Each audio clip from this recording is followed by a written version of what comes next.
Councilmember Robert Gallegos. I do represent District I. I'm one of the 11 district council members out of 16 total council members. I was born and raised in the East End. My parents arrived as teenagers back in the 1920s with their families escaping the aftermath of the Mexican Revolution. I'm one of 7, and again, born and raised in the East End. I still live in the East End. Been active in my community for over 30+ years. Before I was even a council member, president of my civic club for 15 years, believe it or not. The founder and first president of the Eastwood Lawndale Super Neighborhood. Been a community organizer, very active in the community, and decided to run back in 2013 to serve on city council. And the reason why is because, again, I'm passionate about the community, and I think if you go and look at my history as a council member, you'll see that passion in regards to trying to improve the communities. And that's why I'm running for mayor. I have the experience. I've been in office now my 10th and final year. Again, I'm term limited, leaving on December 31st with Mayor Turner, hoping to return on January 3rd as the new mayor. But again, my passion is communities and trying to improve our city. And that's what my record is, and that's what I'm going to be running on.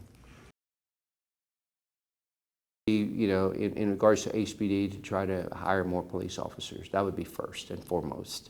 And then after that, I would go in regards to infrastructure. You know, we need to address infrastructure within communities that have been neglected as well. And then the illegal dumping, I guess, would be third, or I guess generally solid waste. Sure. You know, because I mean, we have trucks that are breaking down. I experienced a truck there on the 610 bridge about a year ago. I was on a Sunday, I was going to an event, and from a distance I could see fire coming out of a truck, and when I pulled up closer to it, it was a solid waste tractor that was there. The engine was on fire. So we need to focus more on the equipment that solid waste is in need of. We have been doing that, but you know, I'd like to hopefully get some more resources to spend on that. To make sure that people get their trash picked up in time. Everybody's used to getting their trash picked up on a certain day, and if it doesn't get picked up on a certain day, we get calls the next day. Hey, they missed my pickup. But it's due to more drivers, needing more drivers. We are having to compete with the private sector. They're providing bonuses. We just recently are providing a $5,000 sign-on bonus for drivers with solid waste. So I'm hoping that's going to be able to increase the manpower that solid waste is desperately in need of, because they have to cover over 645 square miles. My vision for the city of Houston as mayor is just trying to focus more on, and Mayor Turner, you know, has done a good job in regards to focusing on communities that have been neglected.